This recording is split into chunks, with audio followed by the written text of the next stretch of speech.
बड़ी खबर भोपाल से। कल कैबिनेट की बैठक होगी। कल होगी शिवराज कैबिनेट की बैठक। लव जिहाद कानून पर लाया जाएगा अध्यादेश। कैबिनेट की बैठक में लाया जाएगा ये अध्यादेश।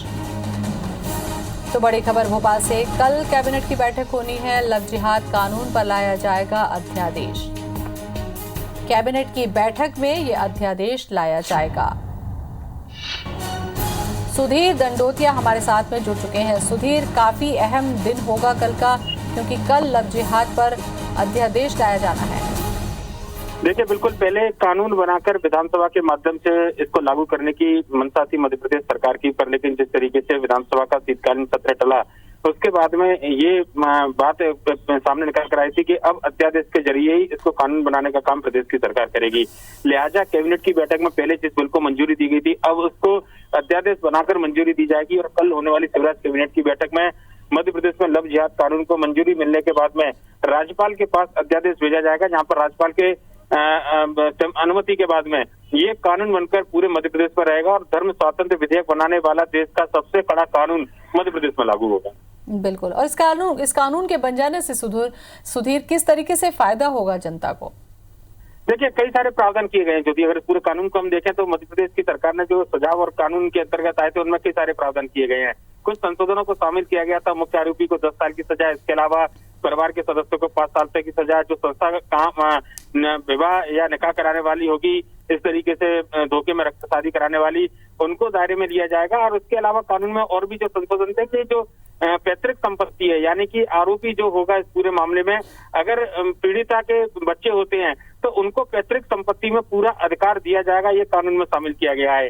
इसके अलावा माता का जो धर्म है, अगर इस तरीके की शादी टूटती है और उसके बाद में अगर पीड़िता अपने पति से अलग रहती है और कानून मुकदमा दायर करवाती है, तो जो पीड़िता का धर्म होगा उस धर्म के अंतर्गत ही बेटे का धर्म मान्य किया जाएगा। ये तमाम संशोधन किए गए और सबसे बड़ी बात कि 10 साल के कानून सजा का कानून बनाकर देश के अंदर एक मैसेज कम से कम प्रदेश की सरकार देना चाहती है कि ऐसे मामले में सबसे ज्यादा सख्ती।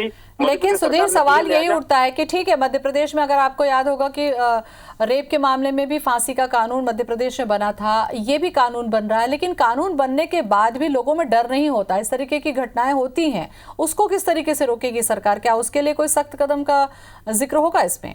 देखिए, जो सुझाव आए थे उनमें कड़े प्रावधान करने के पीछे मंशा यही है कि ऐसे आरोपों से करने से पहले आरोपी कम से कम सोचे जरूर कि कड़ा कानून मध्य प्रदेश के अंदर है, लिहाजा इस तरीके के कृत्य न किया जाए। सरकार की यही मंशा है और इतने लंबे समय तक कानून पर विचार विमर्श और जो तमाम संशोधन और सुझाव मांगे गए थे, उसके पीछे सरकार की मंशा यही थी। तमाम सुझावों को इसमें शामिल करने के बाद ही प्रदेश की सरकार इस कानून को लेकर आ रही है। लिहाजा पहले कैबिनेट की बैठक में इस बिल को मंजूरी दी गई थी, अब अध्यादेश बनाकर इसको कल मंजूर किया जाएगा।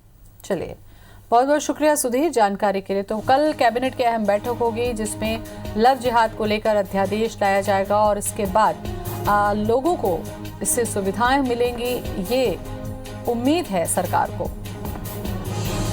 तो अध्यादेश पास होने के बाद राज्यपाल के पास भेजा जाएगा और उसके बाद ये कानून का रूप लेगा। कल ही शिवराज कैबिनेट की बैठक होगी। लव जिहाद के मामले में लड़कियों को सुरक्षित रखने के लिए, लड़कियों से जुड़े अधिकारों को मजबूत करने के लिए मध्य प्रदेश पहला राज्य होगा जहां पर धर्म स्वातंत्र अध्यादेश लाया जा रहा है, जिसमें सख्त सजा का प्रावधान, जुर्माने का प्रावधान होगा, ताकि लड़कियों को इस तरीके से झांसे में लेकर उनकी जिंदगी न बर्बाद की जा सके।